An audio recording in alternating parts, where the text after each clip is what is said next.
Bonjour à tous et bienvenue pour cette nouvelle émission d'histoire.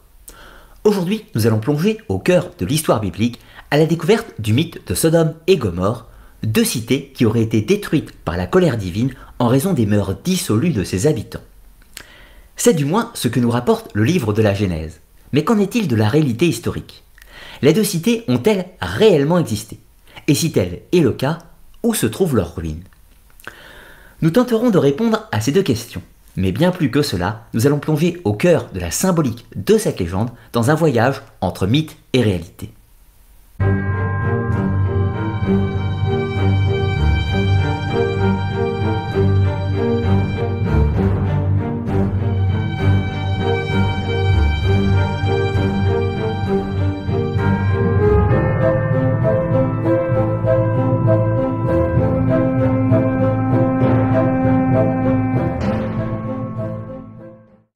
Si tout le monde connaît les noms de Sodome et Gomorrhe, cette histoire sera perçue différemment suivant les croyances ou l'état des recherches historiques et archéologiques.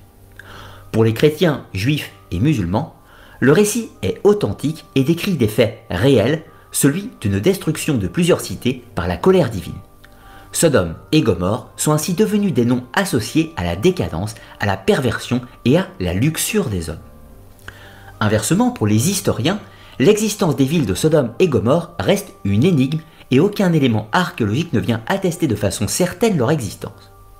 Il existe plusieurs hypothèses, mais aucune ne fait consensus.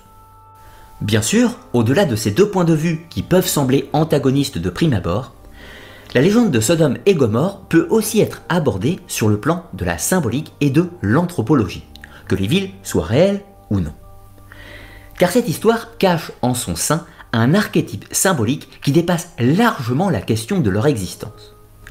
Plus encore, on peut voir cette histoire comme une lecture allégorique de l'histoire du Proche-Orient. Mais avant d'étudier ces différents aspects, il me faut tout d'abord vous présenter la légende de la destruction de Sodome et Gomorrhe telle qu'elle nous est racontée dans les textes religieux.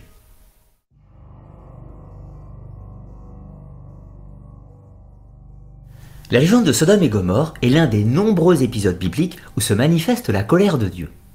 Ce mythe est présenté la première fois dans le texte de la Genèse, puis repris dans le livre d'Ézéchiel et l'Évangile selon saint Matthieu, ainsi que quelques autres. Plus tard, il sera commenté par de nombreux théologiens, notamment saint Augustin d'Hippone au IVe siècle, qui sera le premier à véritablement associer le crime des habitants de Sodome à l'homosexualité. Par la suite, le mythe sera repris dans l'islam, bien que le Coran ne mentionne pas le nom des villes de Sodome et Gomorrhe, il nous parle de la cité de Lut et des villes renversées, dont voici le texte dans la sourate numéro 7, Al-Araf. Et Lut, quand il dit à son peuple, « Vous livrez-vous à cette turpitude que nul parmi les mondes n'a commise avant vous. Certes, vous assouvissez vos désirs charnels avec les hommes au lieu des femmes. Vous êtes bien un peuple outrancier. » Et pour toute réponse, son peuple ne fit que rire. Expulsez-les de votre cité, ce sont des gens qui veulent se garder purs. Or, nous, la divinité, l'avons sauvé, lui et sa famille, sauf sa femme, qui fut parmi les exterminés. Et nous avons fait pleuvoir sur eux une pluie. Regardez donc ce que fut la fin des criminels. Dans ce texte, on observe bien la condamnation de l'homosexualité et la destruction de la cité en réponse aux crimes moraux définis comme tels par le Coran. A noter que nous pouvons aussi faire l'analogie avec la légende d'Hiram, la cité aux piliers toujours dans le Coran, qui sera détruite par la colère de Dieu suite à l'impiété de ses habitants. Mais maintenant, nous allons revenir au récit initial au sein du texte de la Genèse. Nous sommes au temps du patriarche Abraham et ce dernier a quitté la cité de Our des Chaldéens, dans le pays de Shinéar, en compagnie de son neveu Lot et de leur famille. Après un bref passage en Canaan puis en Égypte, Lot se sépare d'Abraham pour s'installer dans la plaine du Jourdain, près de la mer Morte, installant ses tentes et ses troupeaux à proximité de la ville de Sodome. Abraham, de son côté, s'établit en Canaan, entre Hébron et Mambré.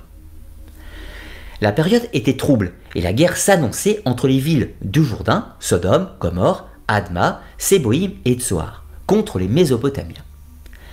Les habitants du Jourdain perdent la guerre et Lot fut capturé et les villes pillées. Abraham leva une armée pour venir au secours de son neveu, se trouvant de facto dans une alliance tacite avec les villes du Jourdain. Le roi mésopotamien, Kédor Laomer, est vaincu par Abraham et Lot sera libéré, ainsi il retourne vivre dans la cité de Sodome. Après la victoire, Abraham de son côté scelle une alliance avec Yahvé, la divinité. Mais les tensions avec la cité de Sodome commencent à apparaître et des prières en informent le Seigneur d'Abraham. Yahvé suspecte les habitants de se livrer à des pratiques contre nature, de rejeter son autorité et d'avoir des mœurs dissolues et scélérates. Il décide, pour enquêter, d'envoyer des anges afin de faire le constat de la situation et éventuellement de détruire la cité.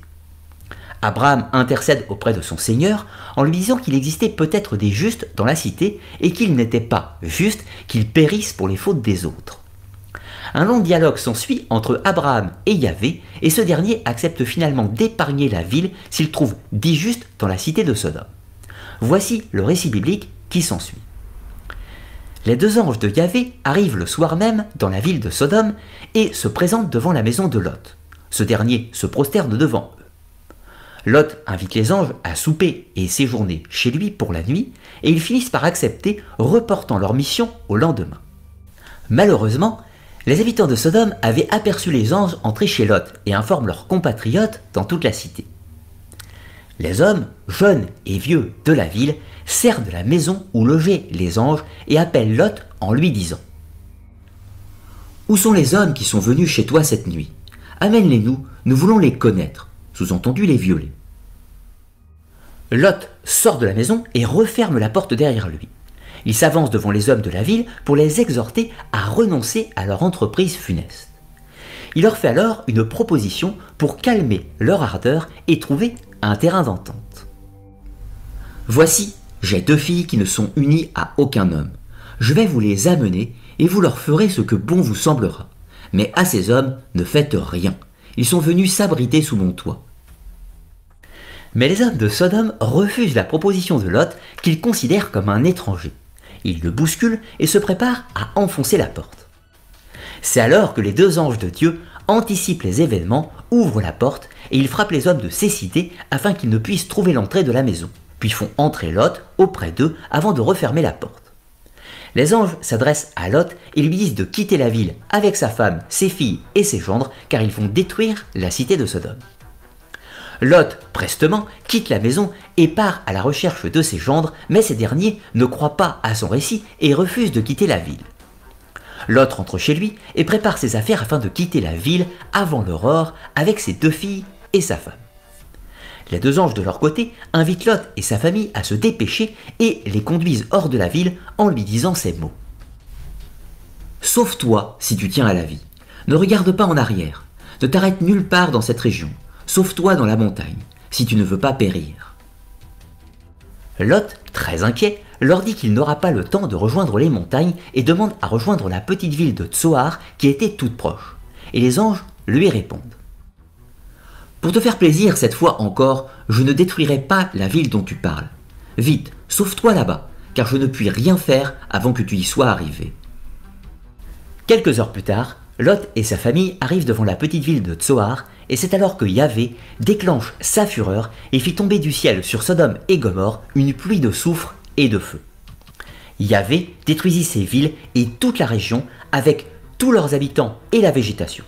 Pas uniquement Sodome et Gomorrhe, mais aussi Adma et Séboïm, seule la petite cité de Tsoar fut épargnée. Mais si Lot et ses filles avaient respecté l'interdiction divine de ne pas se retourner pour observer les événements, ce ne fut pas le cas de la femme de Lot qui céda à la curiosité. Ainsi, elle fut transformée en une colonne de sel instantanément et mourut. De son côté, Abraham se leva lui aussi à l'aurore, au lieu dit des chênes de Mambré, de là où il avait préalablement parlé à son Seigneur, et il observa les événements du côté de Sodome, de Gomorrhe et de toute la région. Il vit monter de la terre une fumée semblable à celle de la fournaise.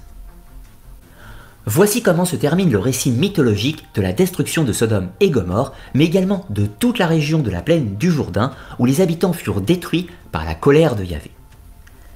Mais maintenant, au-delà du mythe, explorons les recherches historiques et archéologiques menées sur les villes de Sodome et Gomorrhe afin de déterminer s'il existe des preuves tangibles de leur existence et si tel est le cas, leur localisation.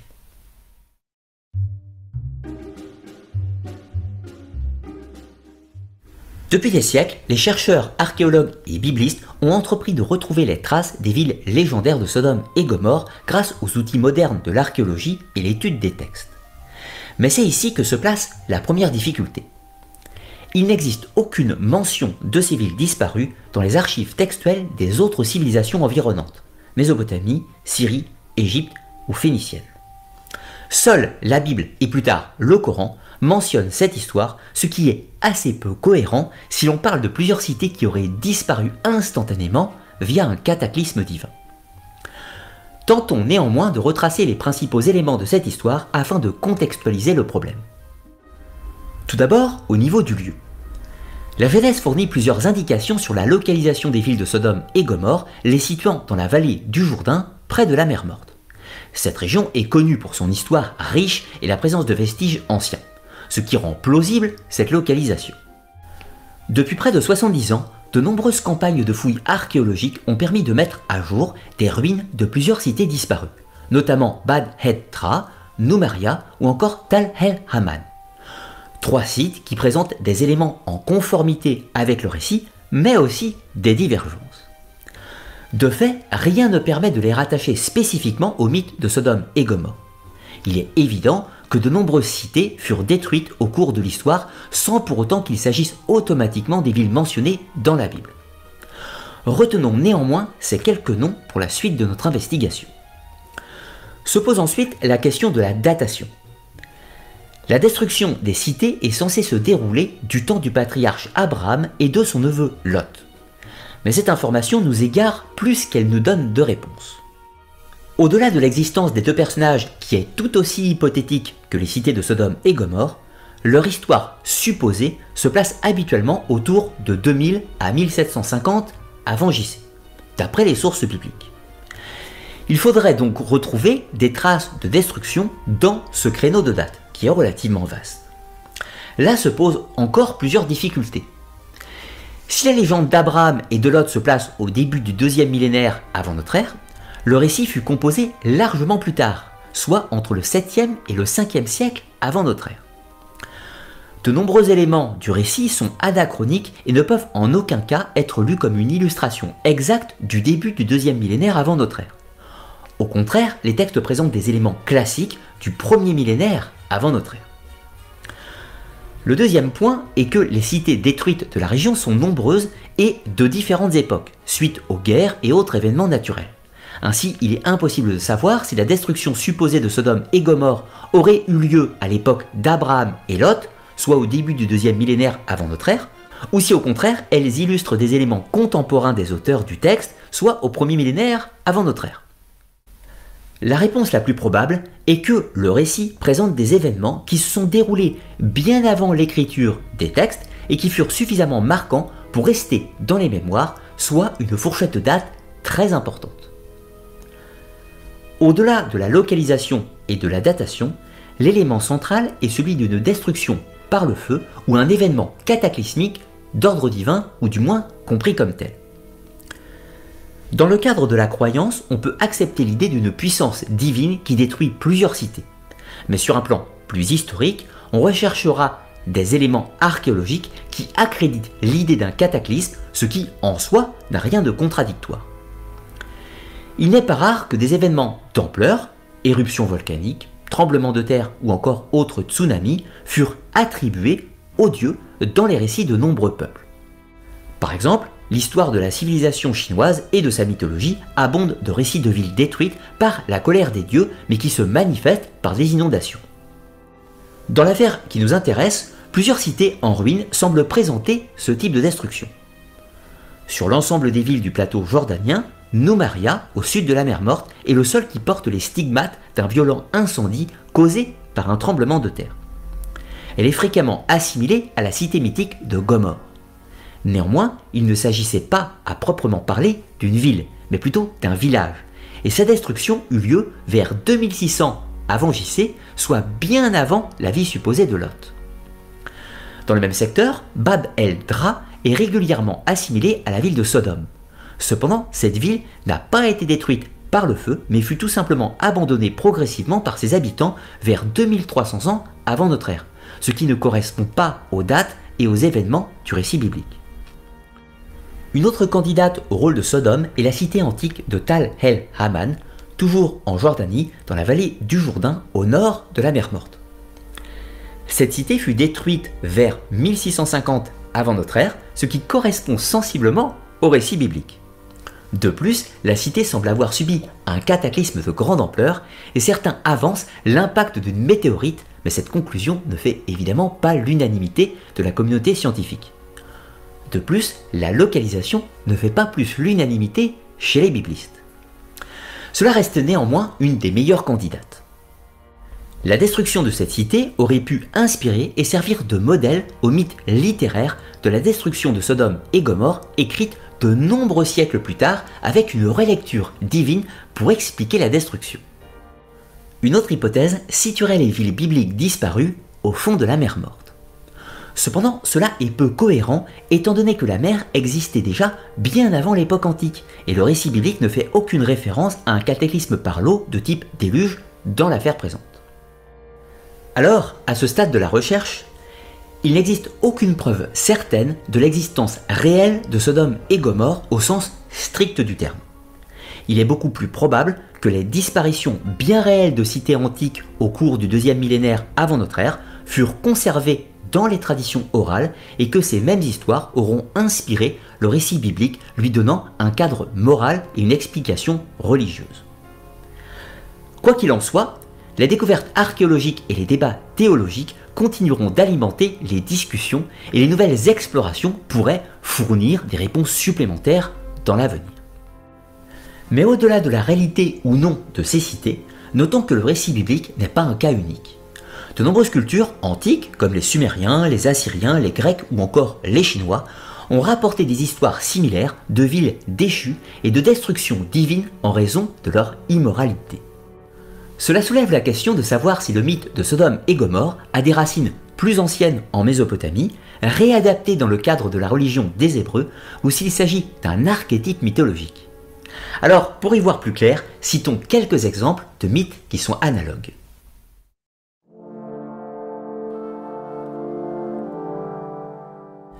La plus célèbre des cités mythiques disparues lors d'un cataclysme est bien sûr l'Atlantide de Platon.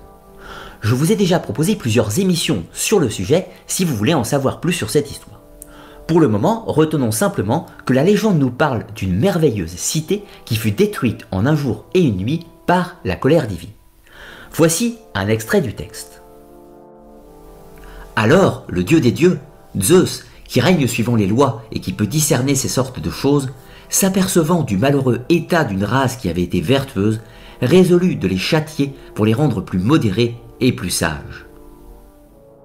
Selon la légende, l'Atlantide a été détruit par les dieux en raison de l'arrogance et de la corruption de ses habitants. Rien de bien différent du mythe de Sodome et Gomorrhe, si ce n'est que la destruction a lieu par des tremblements de terre et des inondations, et non par le soufre et le feu. Toujours dans la culture grecque, on pourrait mentionner la légende de Troie, qui fut détruite par les flammes, non pas par une action directe des dieux, mais parce que ces derniers ont abandonné la cité aux mains des Achéens. Le crime de Paris, qui a enlevé la belle Hélène, a attiré le fléau divin sur la cité. En Bretagne, c'est la cité de Is qui sera détruite par la colère divine. La princesse Dahu avait attiré le fléau sur la ville en raison de sa lubricité et la ville fut engloutie sous les eaux.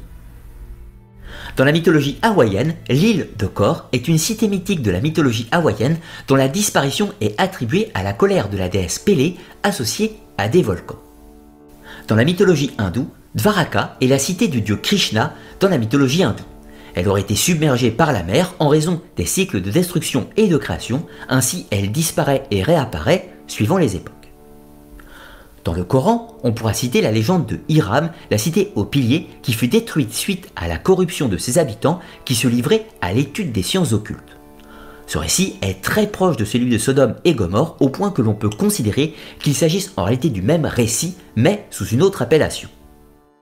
Il existe encore pléthore d'exemples à travers le monde qui appartiennent souvent aux traditions orales, mais qui traduisent un archétype commun aux différentes civilisations, celui de la colère divine qui s'abat sur le peuple lorsque celui-ci dévie de la morale.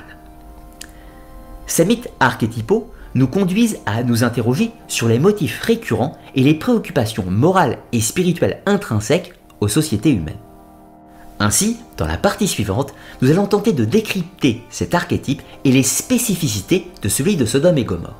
Et nous explorerons le symbolisme et les significations de la légende en analysant les aspects théologiques, moraux et philosophiques qui en découlent.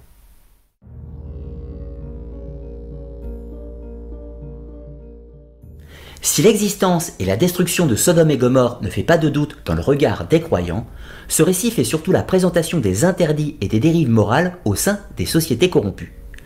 Mais c'est aussi l'illustration de la colère et de la toute-puissance de la divinité. D'où la notion de crainte de Dieu qui est omniprésente dans les religions abrahamiques et ayant pour but de maintenir l'ordre moral. La divinité unique est présentée comme omnipotente, omnisciente et omnibienveillante, mais c'est aussi un Dieu de colère et de vengeance. Notons d'ailleurs une curiosité intéressante. Dans le récit, Abraham s'entretient avec Yahvé avant que ce dernier ne détruise la ville. À l'origine, la divinité souhaite tout simplement éradiquer la ville sans plus de questions. Mais Abraham le fait changer d'avis et voici l'extrait du texte qui dépeint une conversation improbable. Et l'Éternel dit : le cri contre Sodome et Gomorrhe s'est accru, et leur péché est énorme. C'est pourquoi je vais descendre, et je verrai s'ils ont agi entièrement selon le bruit venu jusqu'à moi. Et si cela n'est pas, je le saurai. Les hommes s'éloignèrent et allèrent vers Sodome. Mais Abraham se tint encore en présence de l'Éternel. Abraham s'approcha et dit : feras-tu aussi périr le juste avec le méchant ? Peut-être y a-t-il 50 justes au milieu de la ville. Les feras-tu périr aussi, et ne pardonneras-tu pas à la ville à cause des 50 justes qui sont au milieu d'elle ? Faire mourir le juste avec le méchant, en sorte qu'il en soit du juste comme du méchant, loin de toi cette manière d'agir. Loin de toi, celui qui juge toute la terre, n'exerce-t-il pas la justice ? Et l'Éternel dit : si je trouve dans Sodome 50 justes au milieu de la ville, je pardonnerai à toute la ville à cause d'eux.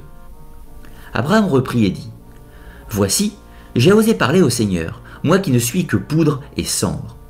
Peut-être des 50 justes en manque-t-il 5 ? Pour 5, détruiras-tu toute la ville ? Et l'Éternel dit : je ne la détruirai point si j'y trouve 45 justes. Abraham continua de lui parler et dit : peut-être s'y trouve-t-il 40 justes. Et l'Éternel dit : je ne ferai rien en cause de ces 40. Abraham dit : que le Seigneur ne s'irrite point et je parlerai. Peut-être s'y trouve-t-il 30 justes. Et l'Éternel dit : je ne ferai rien si j'y trouve 30 justes. Abraham dit : voici, j'ai osé parler au Seigneur. Peut-être s'y trouvera-t-il 20 justes. Et l'Éternel dit : je ne la détruirai point à cause de ces 20. Abraham dit encore : que le Seigneur ne s'irrite point, je ne parlerai plus que cette fois. Peut-être s'y trouvera-t-il 10 justes. Et l'Éternel dit : je ne la détruirai point à cause de ces 10 justes. L'Éternel s'en alla lorsqu'il eut achevé de parler à Abraham, et Abraham retourna dans sa demeure. Dieu a changé d'avis suite à l'intervention d'Abraham, ce qui ne traduit pas vraiment l'omniscience de Yahvé. Trêve de parenthèse, pour en savoir plus sur le sujet, je vous renvoie à ma vidéo sur les mystères du Dieu de la Bible et le paradoxe de l'omnipotence. Revenons à notre histoire, que nous dit le mythe de Sodome et Gomorrhe sur le plan moral ?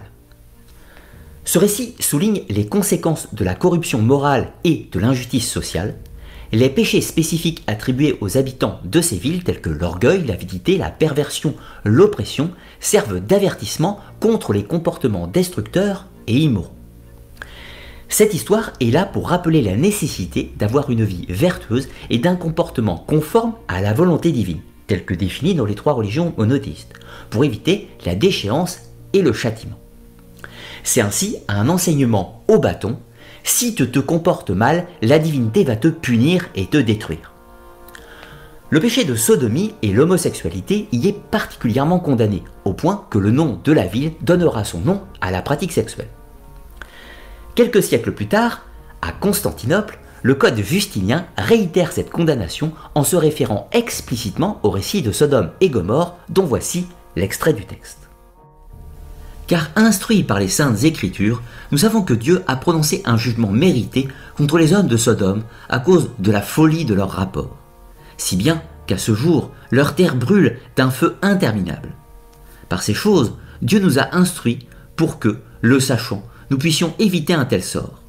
Par conséquent, il appartient à tous ceux qui désirent craindre Dieu de s'abstenir d'une conduite si vile et si criminelle qu'on ne la rencontre même pas chez les bêtes sauvages. D'un point de vue théologique, l'histoire de Sodome et Gomorrhe met en évidence la présence divine et la justice immanente ainsi que son jugement. Cela soulève des questions sur la relation entre l'humanité et la divinité et sur la façon dont nos actions peuvent provoquer des conséquences désastreuses.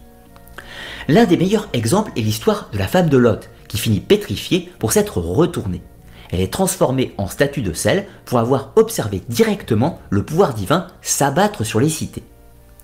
On condamne sa curiosité. Il est interdit d'observer ou d'épier Dieu dans ses hautes œuvres, sauf avec son autorisation bien sûr. On peut rapprocher cela de l'interdiction de toucher l'arche d'alliance directement. D'un point de vue philosophique, la légende de Sodome et Gomorrhe soulève des questions fondamentales sur la nature humaine et le libre arbitre. Elle invite à réfléchir sur les limites de la liberté individuelle et les conséquences de nos choix.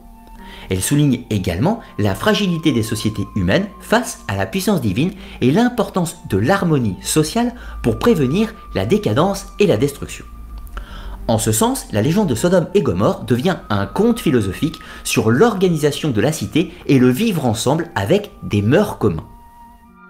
Si l'on se place dans une lecture anthropologique, on peut considérer que ce récit fut composé a posteriori en se basant sur le souvenir d'anciennes cités disparues, ou à minima sur une légende en ce sens.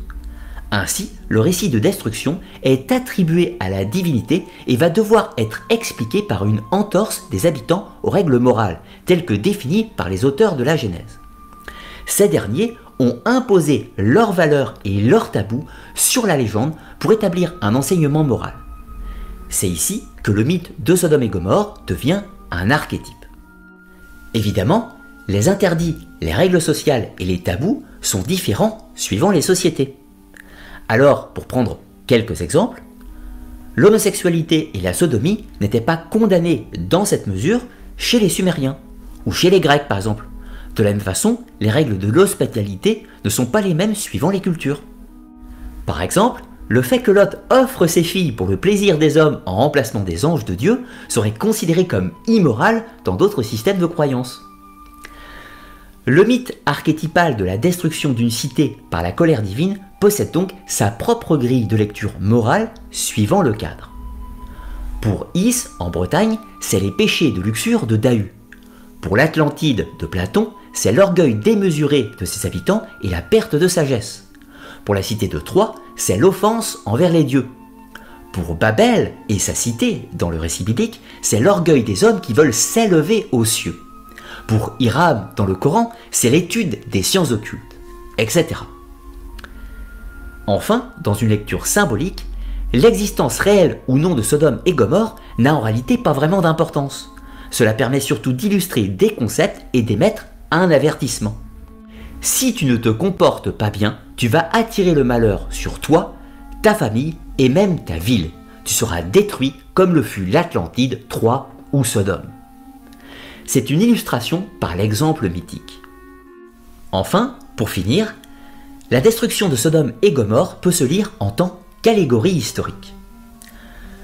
Le récit biblique, et particulièrement la Genèse, utilise l'histoire passée de la région en y appliquant un récit théogonique. Pour l'exemple, Abraham et Lot se déplacent du pays de Shinéar, l'antique Sumer, vers Canaan, ce qui illustre l'influence de la culture mésopotamienne sur le Proche-Orient et la transmission des mythes et des récits. De la même façon, le récit de la tour de Babel illustre la chute de l'empire babylonien aux mains des armées perses de Cyrus le Grand. En ce sens, le récit de la destruction de Sodome et Gomorrhe peut être l'histoire revisitée de cités détruites lors des guerres incessantes du Proche-Orient au cours du 2e et 1er millénaire avant notre ère.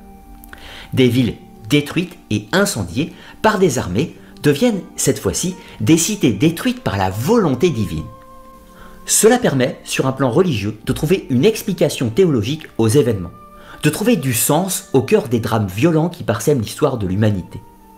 Le fait d'y imposer des vices moraux pour expliquer la destruction, lui donner un sens, est une façon de se rassurer, de se prémunir, de dire « cela ne nous arrivera pas à nous, car nous nous conformons aux volontés divines ».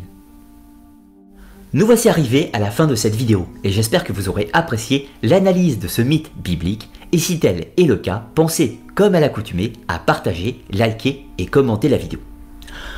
Comme vous l'aurez bien compris, bien au-delà de l'explication réelle ou non de Sodome et Gomorrhe, ce récit nous offre une porte d'entrée vers le mystère de la psyché humaine et ses archétypes fondamentaux, de ses peurs et de ses espoirs de salut. Alors, n'hésitez pas à me noter en commentaire, sous la vidéo, vos opinions et réflexions sur cette histoire, mais aussi à me dire quel sujet vous aimeriez me voir traiter sur la chaîne dans de prochaines explorations historiques, mythologiques et symboliques. Enfin, pour ceux qui le souhaitent, vous pouvez soutenir mon travail sur Tipeee afin d'encourager l'émission et en contrepartie, vous aurez accès aux vidéos privées de l'Académia. Et sur ce, je vous dis à très bientôt pour une nouvelle émission sur la chaîne Arcana les mystères du monde. Et en attendant, portez-vous bien et à très bientôt.